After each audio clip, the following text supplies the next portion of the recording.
dia, irmãos. Bom dia a todos. Nós estamos numa série Lutando pela Família. E na semana passada nós conversamos de manhã sobre a família. À noite nós falamos sobre a aliança. Tivemos também a ceia do Senhor. E hoje pela manhã nós gostaríamos de conversar um pouco sobre o conflito de gerações. E eu convido você a orar um minuto comigo, em nome de Jesus. Senhor, eu quero te agradecer pela tua palavra e pedir que o Senhor abra os nossos corações para que ela tenha acesso não à nossa mente como uma informação, mas à nossa alma, ao nosso espírito, para trazer vida, em nome de Jesus. Amém. E com tantos assuntos para falar sobre pais e filhos, por que falar sobre o conflito de gerações? É tão mais comum a gente falar sobre disciplina, sobre comportamento, sobre criação. Mas eu queria falar sobre o conflito, porque cada geração tem um jeito de agir, tem um jeito de pensar, tem um jeito de decidir. E nós todos, dentro da nossa família, nós convivemos com inúmeras, diversas gerações. Quando a gente fala em geração, o que você entende por geração? São indivíduos nascidos na mesma época. Pessoas nascidas na mesma época. E o Aurélio diz o seguinte: nascidos na mesma época, uma distância aproximadamente aí de 25 anos. Então, se você está sentado perto de alguém que tem 25 anos de diferença de você, você é de uma outra geração do que ela. Olha que coisa interessante. Vocês fazem parte de uma outra geração. E às vezes a gente transita entre uma geração e outra. Mas muitas vezes dentro da mesma casa, entre pais, filhos, avós, tios, sobrinhos, primos e primos, nós temos diversas linguagens, diversas gerações comungando, e isso gera conflito, gera uma dificuldade de comunicação, de compreensão, porque nós vamos vivendo diferentes conceitos, diferentes valores. E nós, precisamente, nesse último período, tivemos um avanço tecnológico tremendo, não é verdade? O pessoal de 25 anos atrás não vive mais da maneira como vivia, não é verdade? Hoje em dia é tudo eletrônico, até a máquina de lavar roupa é eletrônica. A gente não consegue mais viver a nossa vida sem a participação das tecnologias. A gente estava lembrando outro dia desse que há uns anos atrás, já era na minha época, se você não pegasse dinheiro na sexta-feira, você passava o final de semana todinho sem dinheiro. Não era assim? Tinha que ir ao banco. Vocês se lembram disso? Alguns se lembram, outros dessa geração não se lembram mais, não sabem o que é isso, que tem caixas 24 horas, tem cartões de débito, mas não era assim antes. Então nós vivemos de um outro período, um outro conceito, e essa mudança de pensamento, essa mudança dos valores, faz com que as pessoas vejam o mundo de um jeito diferente. Eu vejo o mundo de um jeito diferente do que a minha mãe vê, do que a minha avó vê e do que a minha filha vê. Nós vemos o mundo de uma ótica diferente.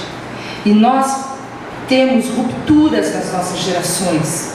E nós precisamos compreender essas linguagens para que a gente possa ter unidade na nossa família e para que isso não seja um conflito. Nós hoje vivemos conectados com o mundo. Nós hoje vivemos numa realidade virtual. E nós precisamos nos unir para que possamos transitar em todos os níveis e em todas as gerações e possamos ser uma família que tem unidade. Possamos ser uma família feliz. Uma família sem conflitos, onde os avós convivem com os netos convivem com os avós e se amam, onde os filhos entendem e interagem com os pais e a gente tem essa liberdade no amor. E por que a gente chama de conflito? porque há fórmulas de relacionamento diferenciadas. A forma com que eu me relacionava com que eu me relacionei com a minha mãe quando eu era criança, já foi diferente da forma com que ela se relacionou com os seus pais. E é totalmente diferente da forma com que as minhas filhas se relacionam comigo.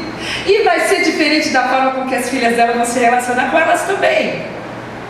Há uma mudança nas rupturas das relações, e nós precisamos entender que isso gera conflitos.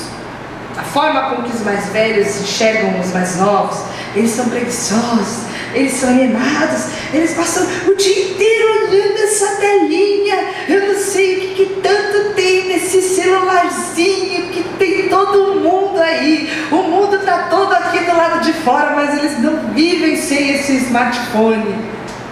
E eles olham para os mais velhos que não entendem nada do que está acontecendo, não sabem nada, não sabem ligar o computador. Se você pegar um tablet e dar para uma criança de 3 anos e para uma pessoa de 50 anos falar, ache o jogo e jogue a primeira fase. A criança vai estar na terceira fase e o senhor vai estar achando o jogo ainda, não é assim? Porque eles têm uma linguagem diferente. Eles já nasceram nesse mundo. Eles já nasceram nessa visão, eles já nasceram conectados, eles já nasceram com esse comportamento diferente. E nós precisamos derrubar os muros e construir pontes. Nós precisamos acabar com os conflitos que existem entre as gerações. Se nós queremos lutar pela nossa família, se nós queremos ter uma unidade familiar, a gente não pode trancafiar os nossos filhos, os netos, os nossos sobrinhos. Nós não podemos trancafiar o nosso mundo, nós não podemos deixá-los do lado de fora. Nós precisamos comunicar com o mundo deles, nós precisamos ir até eles, nós precisamos transitar, e é por isso que nós vamos falar um pouco sobre isso. Mas o que mais me preocupa, irmãos, foi uma pesquisa, e isso já me preocupa desde o ano passado, que eu vi que metade dos nossos filhos deixam a igreja na adolescência. Metade das crianças criadas na igreja, filhos, jovens e mulheres piedosas, quando os pais soltam as rédeas, eles fogem. É claro que não é um problema só familiar. É claro que existe um problema também estrutural. Por isso que nós começamos o trabalho com os jovens e já não é de hoje.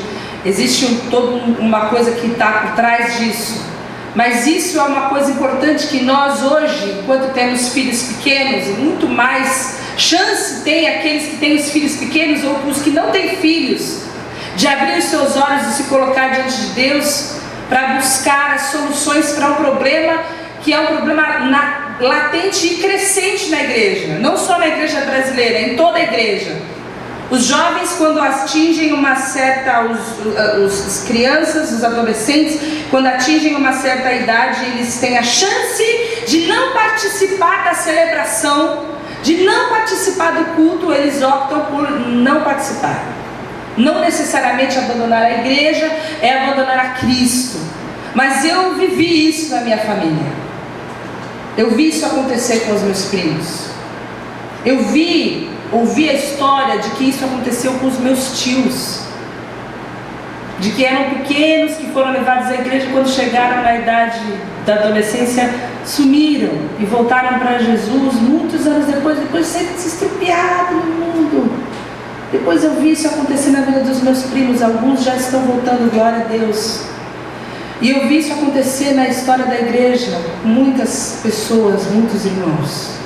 E nossa oração, e por isso que nós estamos lutando, é para que isso não aconteça conosco aqui. Amém, irmãos? É por isso que nós estamos aqui, é por isso que nós estamos lutando pela igreja. Nós vivemos um êxodo dos filhos nas famílias, e nós poderíamos falar sobre tantos assuntos, mas o maior conflito de geração que existe é esse conflito da passagem da fé. Da passagem da fé de uma geração para outra geração. Às vezes é mais fácil você se comunicar na linguagem virtual, é mais fácil você começar a entender seu filho emocionalmente, psicologicamente, do que você conseguir transmitir a sua fé, do que você conseguir transmitir o legado. E é essa a nossa preocupação. E eu tomo por base um sermão do Russell Wilson, já pregado em 1989, e que diversas vezes também foi pregado pelo pastor Ed René.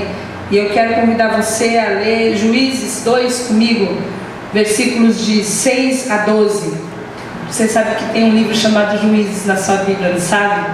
Então você, se tiver, você pode acompanhar, ou então você lê comigo aqui. Depois que Josué despediu os israelitas, eles saíram para ocupar a terra, cada um a sua herança. O povo prestou culto ao Senhor durante toda a vida de Josué e dos líderes que continuaram vivos depois de Josué, e que tinham visto todos os grandes feitos que o Senhor realizara em favor de Israel. Josué, filho de Num, servo do Senhor, morreu com a idade de 110 anos. Foi sepultado na terra de sua herança, com Timnat-Heres, nos montes de Efraim, ao norte do monte Gaás. Depois que toda aquela geração foi reunida a seus antepassados, surgiu uma nova geração que não conhecia o Senhor e o que ele havia feito por Israel. Então os israelitas fizeram o que o Senhor reprova e prestaram culto aos Balaíns, abandonaram o Senhor, o Deus de seus antepassados, que os havia tirado do Egito, e os seguiram e adoraram vários deuses dos povos ao seu redor, provocando a ira do Senhor. Abandonaram o Senhor, prestaram culto a Baal e aos postes sagrados. Isso está lá em Juízes 2, versículos 6 a 12. E aí você tem a história de Juízes narrando o finalzinho da vida de Josué. Se você não sabe quem é Josué, Josué foi um cara fantástico, discípulo de Moisés, que teve junto com Moisés desde o início de todas as coisas, da peregrinação pelo deserto, desde a saída do povo do Egito. Ele esteve lá junto com o povo quando eles colocaram os pés na terra seca, quando o mar se abriu. Depois ele viu aquele exército gigantesco sendo afogado. Ele foi aquecido pela coluna de fogo durante os 40 anos de peregrinação no deserto. Ele foi refrescado pela coluna de vivo. Ele comeu o pão do céu, que caía do céu. Ele comeu das cordonizes. Ele foi o sujeito que teve fé para entrar na terra prometida. Ele pôs o pé na terra prometida. Ele foi o grande líder. Ele andou com Deus. Ele foi escolhido por Deus para ser o sucessor de Moisés. E ele foi um grande líder, um grande homem de Deus. Alguém foi usado por Deus, teve experiências com Deus. Dentro dessas experiências que ele teve com Deus, ele tinha homens e tinha uma liderança junto com ele. E o texto diz que enquanto ele viveu, toda essa geração serviu ao Senhor. Ele teve esses grandes homens que andaram com ele. Depois teve uma outra geração que ouviu todas essas histórias de Josué.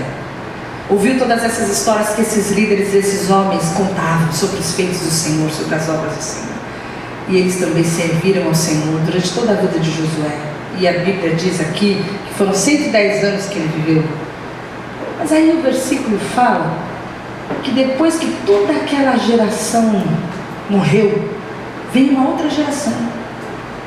E essa geração não conhecia o Senhor e nem os seus feitos. E o que eles fizeram? Eles abandonaram o Senhor. Eles foram servir aos Balaíns, eles foram servir aos postes ídolos. Seria o equivalente a você estar aqui servindo ao Senhor, amando ao Senhor, entregando a sua vida ao Senhor, sendo uma bênção, tendo uma vida relevante, e o seu filho ser lá um pai de santo, um macumbeiro, um satanista. Abandonou completamente a fé e toda a história e toda a carga e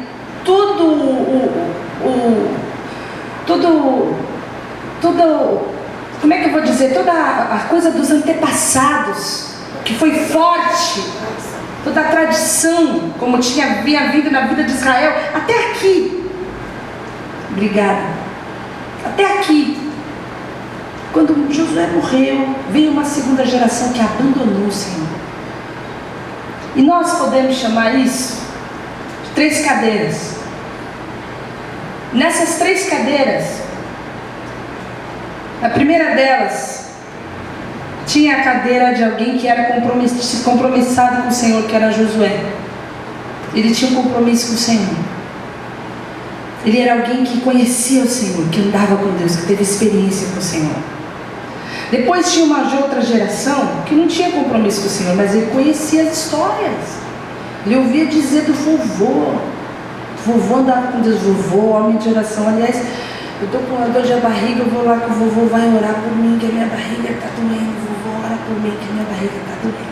Vovô de oração, orar. O vovô vai orar por mim. Não tinha compromisso com Deus nenhum, mas sabia das histórias. Ainda tinha a influência das obras de Deus, conhecia as obras de Deus. Mas aí vem uma outra geração, que é a geração da crise, que não sabe das histórias, não sabe dos feitos e também não andou com o Senhor. A primeira geração conhece a Deus e suas obras, conhece a Deus, tem uma experiência com Deus, andou com Deus, sabe quem é Deus, é testemunha.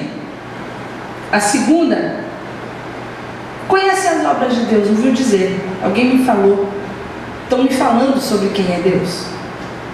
E a terceira nem sabe quem Deus é, nem das histórias sabe, não conhece a Deus. A primeira turma seria dos compromissados, a segunda dos sem compromisso, aquele cristão meia boca, meio copo, mais ou menos, de final de semana, se não estiver chovendo e não tiver muito sol. Se estiver chovendo, está muita chuva. Se tiver muito sol, é dia de praia, dia de piscina. E os descompromissados, os que estão em crise, os que não estão nem aí, não querem saber, estão em outra vibe, não querem saber quem é Deus, já estão adorando outros ídolos. E esse princípio exposto nesse texto é o seguinte, irmãos, que toda vez que um pai e uma mãe servir ao Senhor e tiver uma experiência pessoal com o Senhor e andar com Deus e conhecer a Deus, ele vai ter uma geração que segue ao Senhor. Ele vai ter uma geração que conhece a Deus. Toda a sua geração, enquanto ele viver, vai servir ao Senhor. Toda vez que um pai e uma mãe não sabe se serve, não sabe se não serve, conhece a Deus mais ou menos do que ouviu dizer, está decidindo amém se vai ser compromissado com Deus ou não, ele vai ter uma geração em crise. Ele vai ter uma geração que não conhece o Senhor e não conhece os seus feitos, porque não tem sido feito nenhum narrado na vida dele para que ele conheça o Senhor. Existem exceções, e é por isso que isso se torna uma regra. E se você precisar de alguns exemplos bíblicos, eu vou te dar 2. O primeiro deles é Abraão. Abraão andou com Deus? O que vocês acham? Abraão sentou em que cadeira? Do compromisso? Ele era um homem de fé? Ele era um homem pronto para entregar tudo para Deus? Ele entregou seu filho para Deus, certo?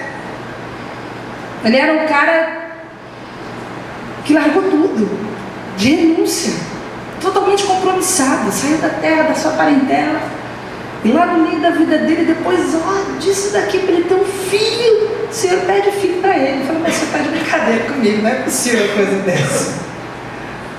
E ele entrega, e quando ele está lá com o machado na mão, o Senhor vê até que ponto ele está compromissado.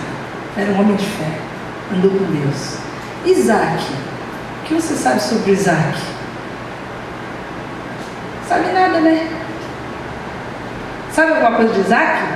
Sabe da história de Rebeca? O pessoal gosta, os jovens gostam da história da Rebeca. Só sabe disso. O Isaac, o teólogo, fala que ele foi filho de um grande homem e pai de um grande homem. Mas ele era esse, mais ou menos, meia boca, manipulado, sujeito manipulado por sua mulher e por seu filho, que tinha um filho em crise, que era Jacó. Um filho que o nome era enganador. Um outro filho frouxo, morto de fome, que vendeu a sua primogenitura por um prato de lentilha. A sua família estava em crise, porque ele viveu do resto da espiritualidade do pai dele. Ele não foi um homem que teve experiências profundas narradas na palavra de Deus, para que nós pudéssemos hoje testificar que ele se sentou na cadeira do compromisso. Foi um cara manipulado. Isso teve como uma resposta Jacó, que teve que lutar com Deus e teve o seu nome trocado para ser o grande Israel. Você quer mais um exemplo? Davi era um cara que sentou aonde? Sentou na cadeira do compromisso. As pessoas gostam de falar do pecado de Davi, né? Mas ele era um homem segundo o coração de Deus, que pecava, mas colocava o pecado embaixo do tapete. Ele pecava, mas ele punha a cara para bater. Enquanto ele calava o pecado dele, os ossos dele deixavam ele doente, e ele vinha e confessava. Era um cara com o coração quebrantado, que o Senhor não rejeita. Era um cara segundo o coração de Deus. E quando Jesus entra na cidade de Jerusalém, ele vem e ele entra como um filho de Davi. Olha que honra. Ele era compromissado. E Salomão sentou aonde? Começou bem o Salomão, né? Fez a escolha certa, não foi? Quando ele teve a oportunidade de fazer o pedido, ele pediu o quê? Sabedoria. Ele foi sábio. As palavras de Deus falam: olha, se você fizer as escolhas certas, se você me seguir, se você me servir, o seu reino vai ser um reino próspero, os seus sucessores vão ser bem-sucedidos. Mas se você me abandonar, o seu reino vai ser dissipado. E ele não podia juntar ouro, ele não podia juntar mulheres, mas ele era chegado no rabo de saia. O sujeito teve 1000 mulheres. Como é que alguém com 1000 mulheres, tinha que ter muita sabedoria para conseguir contar 1000 mulheres, né? 1000 mulheres, todos os conchavos políticos. Imagina ele celebrando, homenageando 1000 mulheres no Dia Internacional da Mulher. Que loucura, né? Ele precisava do mês internacional da mulher para poder homenagear todas elas. Mas olha só, com 1000 mulheres, o que acontecia? Cada vez que uma se chegava e ele conquistava um reino, ele trazia junto com esse reino e com essa mulher que ele conquistava, que ele se casava, porque esses casamentos foram em grande parte com chavos políticos. Trazia junto com essas culturas, trazia junto com essas religiões, trazia junto com essa mulher os postes ídolos, os templos. Isso ele foi agregando à cultura de Israel. E chegou um momento, irmãos, que havia tanta idolatria, Israel estava chafurdada na idolatria, por causa do total descompromisso com a honra do Deus único e verdadeiro. Deus único e verdadeiro. Salomão se sentou na cadeira do descompromisso. Salomão honrou o Senhor como ele deveria ter honrado. E como consequência, ele teve um filho que chamou Roboão. Vocês não sabiam disso, porque vocês não foram para a classinha. O Roboão instituiu uma das maiores crises da história de Israel. Foi quando Israel foi dividido em reino do norte e reino do sul. e levaram 10 tribos de Israel. Maior crise, porque o filho descompromissado deixou de levar a espiritualidade verdadeira que ele recebeu dos seus pais, mas ele não vivenciou na sua vida, ele não teve experiências pessoais. Esse é o maior conflito.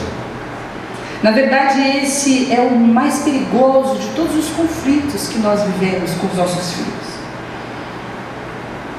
É o conflito espiritual. É quando uma geração não professa a fé de forma que os seus filhos queiram e desejem professar a fé da mesma maneira que os seus pais professam. Quando nós não somos ouvidos, quando nossa fé não é um legado, não há nada maior para que a gente possa deixar para os nossos filhos do que esse legado. Eu lembrava de uma música que a gente cantou recentemente: Jesus é melhor do que ouro e bens, Ele é melhor do que tudo que a gente tem. 1000 vezes eu prefiro o meu Jesus, 1000 vezes. O que eu posso deixar de melhor para os meus filhos, para as minhas filhas, do que a eternidade? Se tudo aqui passa, se tudo vai ficar aqui. E essa era a maior preocupação de Deus para com o seu povo. E há algo específico, uma responsabilidade específica que eu quero ler com você, que a palavra de Deus fala em Salmo 78. E fala o seguinte, irmãos, preste atenção nesse texto. Povo meu, escute o meu ensino. Escute, incline os seus ouvidos para o que eu tenho a dizer. Presta atenção. Em parábolas abrirei a minha boca. Ou seja, eu vou traduzir o que eu vou dizer em parábolas. Proferirei enigmas do passado, que ouvimos e aprendemos, o que os nossos pais nos contaram, não esconderemos dos nossos filhos. Contaremos à próxima geração os louváveis feitos do Senhor, o seu poder e as maravilhas que fez. Ele decretou os estatutos para Jacó, e Israel estabeleceu a lei, e ordenou aos nossos antepassados que a ensinassem aos nossos filhos, de modo que a geração seguinte a conhecesse, e também os filhos que ainda nasceriam, e eles por sua vez contassem aos seus próprios filhos. Então eles porão a confiança em Deus, não esquecerão os seus feitos e obedecerão os seus mandamentos. Essa é a geração que vai contar para a próxima geração e vai contar para a próxima geração. O salmista fala: preste atenção, incline o seu ouvido, traduza com palavras que eles possam entender os grandes feitos do Senhor que foram realizados nos nossos antepassados, de forma que os olhos deles brilhem de um tal modo que eles não possam deixar de contar aos seus filhos, que vão contar aos seus filhos. Isso vai ser traduzido de geração em geração. Mas quando a crise do descompromisso se instala, os pais que estão sentados na cadeira do descompromisso ficam torcendo para que os avós, ainda compromissados com Deus, façam o seu serviço e falem um pouco de Jesus para os netos. Vai lá falar com a vovó um pouco de Jesus, até historinha para contar para você. Conta aí, mãe, a história do Moisés aí um pouco para a criança, que eu não sei direito essa história aí. Não me lembro mais essa história. E as crianças vão crescendo num ambiente onde elas não estão vivenciando uma experiência espiritual. Dentro do lar, não tem Cristo no lar. Cristo é na pracinha, Cristo é na igreja, Cristo é com a vovó, com o vovô. Mas não tem Cristo no lar. E nós precisamos ministrar e plantar essas informações dos nossos filhos, do coração dos nossos filhos, não as informações. Porque há uma diferença entre Cristo informado e Cristo sendo formado. E um dos primeiros versículos que eu aprendi, e eu era bem miudinha mesmo, foi esse daqui, irmãos, que meu pai fez eu decorar. Não entendia nada, mas eu tinha decorado. Dizia o seguinte: que todas essas palavras que hoje eu lhe ordeno estejam em seu coração, Ensine-as com persistência aos seus filhos. Converse sobre elas quando estiver sentado em casa, quando estiver andando pelo caminho, quando se deitar e quando se levantar. Amarre-as como um sinal nos braços e prenda-as na testa. Escreva-as nos batentes das portas de sua casa e em seus portões. A vida cristã é para ser vivida em todo tempo. A vida cristã não tem hora para começar e hora para acabar. A vida cristã não é culto. A vida cristã não é reunião. A vida cristã não é culto doméstico. Que acaba o culto doméstico, toca o telefone, papai, é fulano, manda dizer que eu não estou. A vida cristã é a vida que se leva, que se é cristã. Porque se é um pequeno Cristo e se é como Cristo em tudo que se faz. Se tem um compromisso verdadeiro em tudo que você faz, o seu filho vê. E nós ensinamos o que sabemos, mas nós geramos o que somos. Nós multiplicamos o que nós somos. O faça o que eu falo pode funcionar muito bem em muitas coisas, mas não no Evangelho. Nós vamos multiplicar o que nós somos. A gente passa conhecimento, mas a gente vive o que a gente é.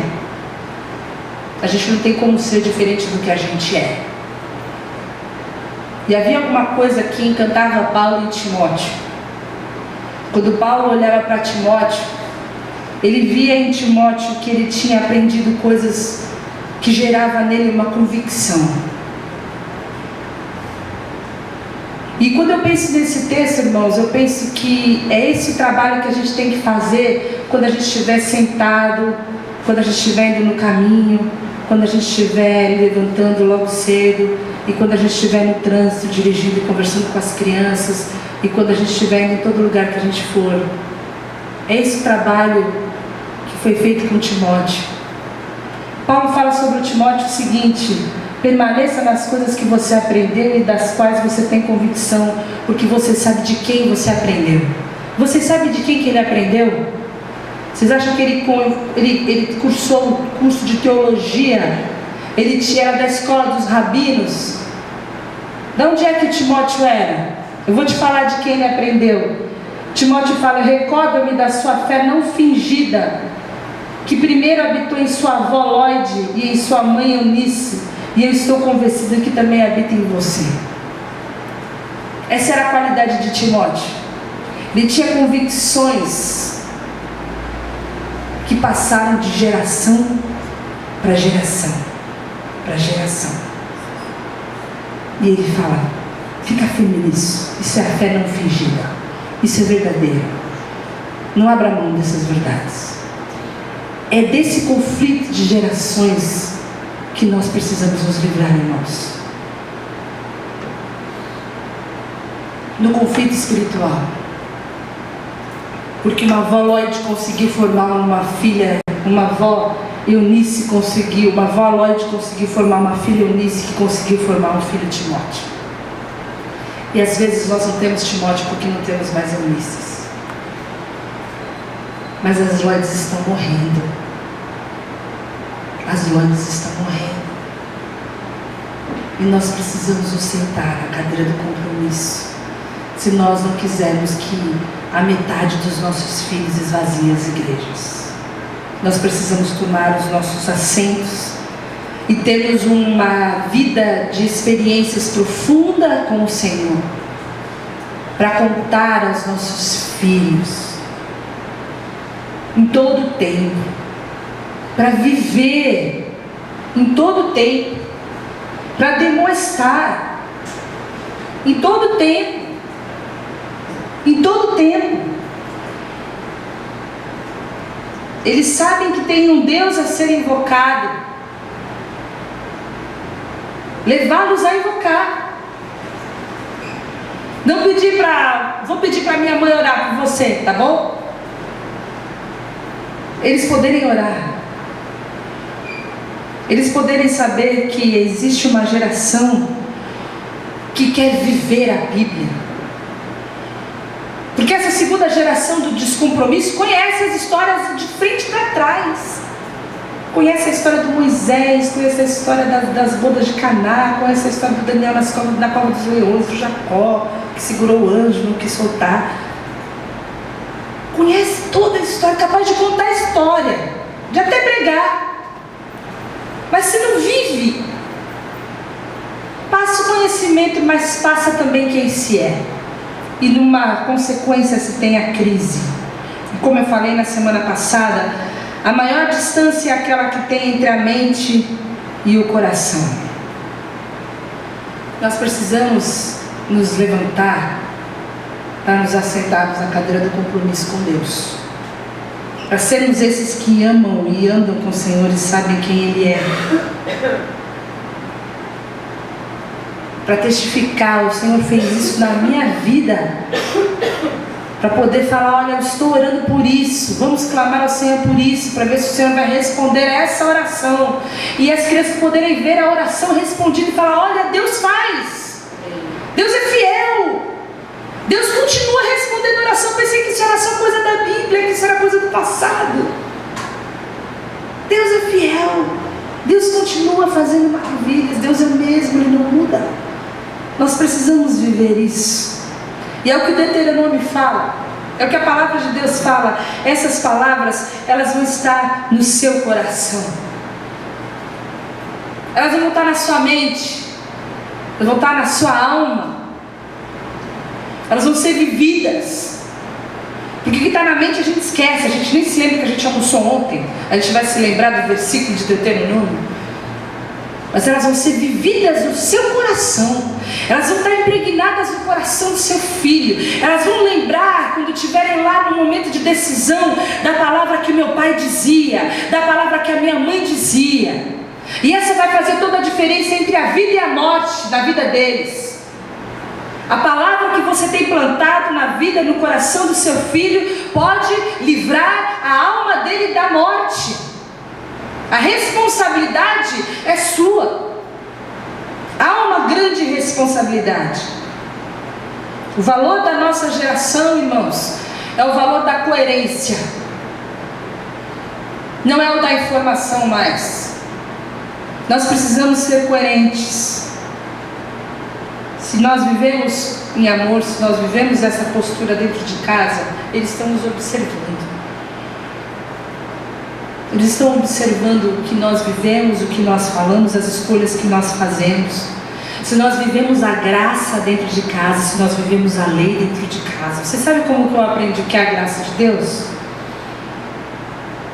Eu era pequena também, mas já era maiorzinha um pouco, porque eu já estava me socando com Silinhas. E quando ele nasceu, eu tinha 5. Então eu devia ter uns 8 anos. E a gente vivia se batendo. Ele gostava de chutar, ele tinha acho que tudo era bola para ele, né? Porque ele gostava de jogar bola, tudo era bola. Ele vinha a minha canela e vinha me chutar. E a gente se pegou em algum lugar que não podia, que deu vergonha. Quando a gente estava na rua, meu pai falou, quando vocês chegarem em casa, vocês vão apanhar.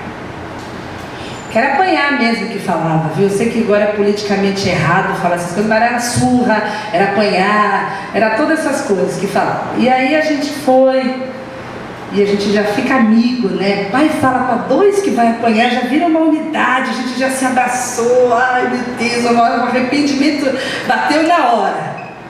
E ele não fazia carinho não, era um negão desse tamanho, ele batia para doer. E a gente foi para casa sabendo que ia apanhar. Dificilmente ele esquecia. Acho que ele esqueceu uma vez só, deixou passar, mas dessa vez ele não ia esquecer, a gente sabia que ele ia lembrar. Quando a gente chegou em casa, ele falou, pode ir os 2 lá pro quarto e fica na posição, que era ajoelhadinho com a bundinha já para cima, pronto pro flau, um de frente pro outro ainda. E a gente foi pro quarto. E aí a gente foi pro quarto, ficamos olhando um bem pra cara do outro, assim. E aí a gente deu a mão pro outro. Quando ele chegou, estavam os 2, um olhando pra cara do outro, de mão dada, chorando, chorando, chorando. Acho que aquilo comoveu o coração dele. Os 2 a gente já estava chorando por antecipação, né? Pela dor. tristeza. E aí ele falou assim pra gente, olha, eu vou explicar para vocês o que é a graça de Deus agora. Vocês mereciam apanhar, porque vocês erraram, vocês precisam de disciplina, vocês envergonharam o papai, vocês desobedeceram aquilo tudo, mas vocês não vão apanhar, porque vocês se arrependeram, vocês não vão apanhar. Nós vamos orar, e ele orou, e a gente se abraçou, a gente já estava chorando mesmo e tal. Isso é a graça de Deus. Quando você merece alguma coisa ruim, mas por causa do amor e da graça de Deus, Ele não aplica isso que você merece. Isso é a graça de Deus. E eu nunca mais esqueci. E da outra vez que a gente foi apanhar, eu falei, mas e a graça de Deus? E a graça de Deus? Eu não colou não, a graça de Deus também é a justiça, e pode levantar e ficar na posição. E eu apanhei poucas vezes, mas sempre foi um entendimento que nós tivemos, e eu aprendi a graça de Deus assim na disciplina. A graça de Deus foi revelada num momento de disciplina que eu nunca mais esqueci. E nós precisamos, irmãos, aplicar a verdade na nossa vida todos os dias, em todo tempo. Quantas vezes a disciplina é um momento de ódio, que os pais estão com raiva, eles estão irritados, eles querem desferir violência contra os seus filhos. Eles não estão prontos para expressar o amor e a graça de Deus. E toda a disciplina da palavra de Deus, ela é amor. A palavra de Deus fala que Deus disciplina os filhos que Ele ama.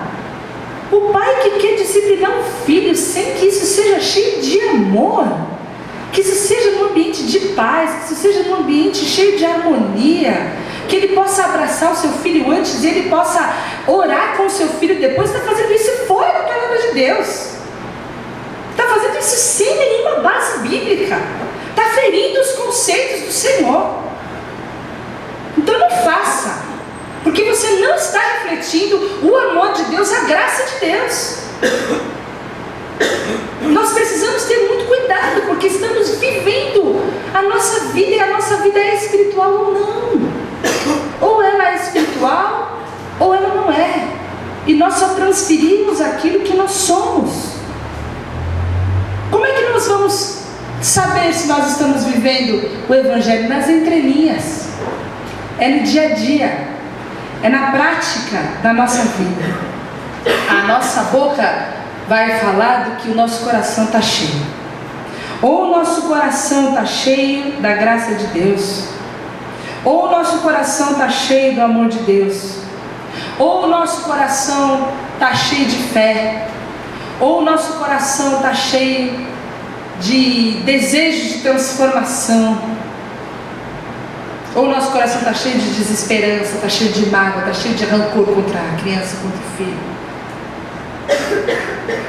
E nós precisamos que o nosso coração seja o primeiro a se transformar. Por isso, o meu convite para todos nós é que nós possamos nos assentar na cadeira do compromisso. Nos levantar, todos nós, e nos assentar na cadeira do compromisso. Em primeiro lugar, ser exemplo. Nós podemos ser um exemplo para os filhos, para os netos, para os sobrinhos, podemos ser um exemplo para os primos, nós podemos ser um exemplo para todas as gerações. Às vezes você é a única pessoa que pode ser um exemplo de Deus em uma família onde não tem mais nenhum cristão. E a pessoa vai procurar alguém e vai falar, a minha tia é a cristã. Você vai ser a referência. Você pode ser um exemplo. A sua vida é um exemplo. E a sua vida pode influenciar. O seu compromisso pode influenciar toda uma geração. Você pode ser aquela pessoa que vai transmitir a essa geração os feitos do Senhor. A sua experiência com Deus pode ser transmitida. Em segundo lugar, persevere. Porque pode ser que nesse momento especificamente, o seu filho não esteja com você. Nesse momento, apesar da vida e da seriedade com que você levou o Evangelho, com a seriedade que você tem vivido, as experiências que foram transmitidas, a vida piedosa com que você tem levado, a espiritualidade séria, o seu filho faz parte dessa metade que evadiu. E nós sabemos que muito disso não é só a responsabilidade da família. Então persevere, continue fazendo a sua parte, continue ministrando ao coração dos seus filhos. Nós tivemos esse último ano muitas coisas abençoadoras, muitas bênçãos de Deus na vida das famílias. Muitas famílias tiveram filhos adultos já, que tiveram as suas sementes sendo frutificadas na vida da nossa comunidade. De pais que continuaram orando, pais que continuaram perseverando, pais que continuaram ministrando na vida dos seus filhos. Continue ministrando de manhã, de tarde, de noite, ao assentar, ao levantar. A palavra de Deus fala: instrua a criança segundo os objetivos que você tem para ela, e mesmo com o passar dos anos ela não se desviará dele. Creia, persevere, persevere, persevere. Terceira coisa, ame. O amor tudo sofre, o amor tudo crê, o amor tudo espera. Espere o tempo de Deus no coração do seu filho, espere o tempo de Deus, suporte todas as coisas com amor. O amor, ele nunca perece. As profecias, as línguas, o conhecimento, a religiosidade, tudo isso passa, mas o amor não. O amor continua. E quando o que é imperfeito desaparecer, o que é perfeito vai permanecer. E ore. As irmãs de oração, as irmãs que vêm na quarta-feira, as companheiras de oração, sabem que um dos maiores motivos nossos tem sido a oração pelos nossos filhos. Todas nós oramos pelos nossos filhos. Eles têm sido o centro das nossas orações. A palavra fala: se vocês não têm sabedoria, peçam ao Senhor. Peçam ao Senhor. Quando nós nos assentamos e pensamos nisso, nós também temos que pensar que os filhos precisam ter uma experiência pessoal com Deus. Os filhos, nós que somos filhos, precisamos viver as nossas próprias experiências. A gente não pode viver da experiência que o pai teve e que a mãe teve. Então a nossa oração é que Cristo seja formado nos nossos filhos, para que eles tenham que contar, que eles possam ter as experiências pessoais deles com Deus, que nós possamos viver o Evangelho dentro da nossa casa, cada um de nós, para que não haja crise das gerações e possamos assumir o nosso compromisso com as gerações que estão vindo, esses que estão nos cercando e que precisam que nós tenhamos o nosso testemunho e a nossa vida de testemunho. O serviço que a igreja faz, cristão é um, mas a sua responsabilidade como pai, como mãe, como tio, como tia, como avô, como avó, como primo, como prima, isso ninguém vai fazer. Essa é a sua responsabilidade. Você vai responder diante de Deus por isso. Ninguém vai fazer. Você tem a responsabilidade de contar as gerações, as coisas que o Senhor fez, o seu poder. E essa responsabilidade você precisa assumir. Precisa se sentar na cadeira do compromisso e assumir diante de Deus, em nome de Jesus. Vamos orar por isso? Senhor, nós te louvamos pela tua palavra, porque há esperança, porque sabemos, ó Deus, que através da nossa vida nós podemos impactar toda uma geração. Não porque temos alguma coisa em nós mesmos, mas é porque o teu Espírito que se move em nós. Porque quando nós temos um compromisso contigo, nós podemos ser sal, nós podemos ser luz, nós podemos denunciar as obras infrutuosas das trevas, nós podemos levar a Tua palavra não só como uma informação, mas com a nossa própria vida.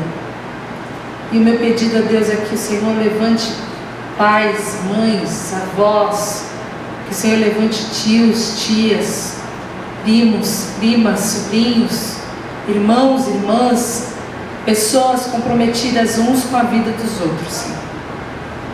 Para que cada um, através de uma unidade familiar, possa, no cuidado, no amor mútuo, se proteger. Para que as gerações possam Te conhecer verdadeiramente. Para que cada um possa buscar uma experiência pessoal contigo. Para que cada um possa dizer de Ti que Te conhece, que Te ama, que Te segue, que Te serve. E poder dizer pessoalmente quem é o Senhor. Que o Senhor é o Deus da nossa salvação, o Deus em quem nós confiamos, ó Deus. Que cada um de nós possa colocar a confiança no Senhor. Que a nossa confiança não esteja em carros e em cavalos, mas a nossa confiança possa estar no Senhor. Que o Senhor possa mover os nossos corações em direção à Tua palavra, à prática da Tua palavra. Que possamos viver essas experiências e essas realidades dentro da nossa casa.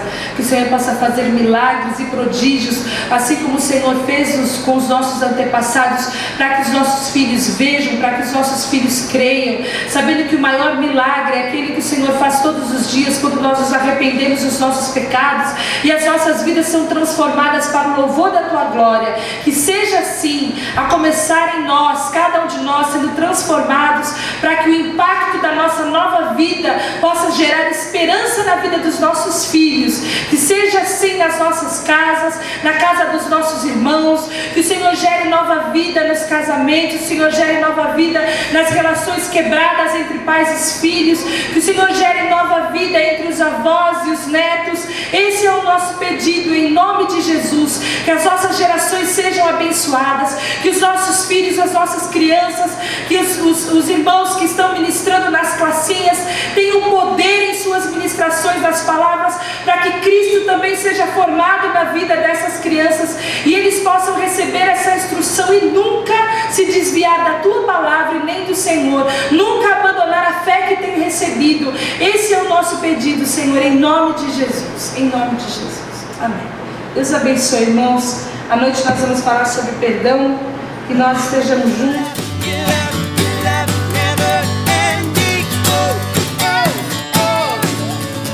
You have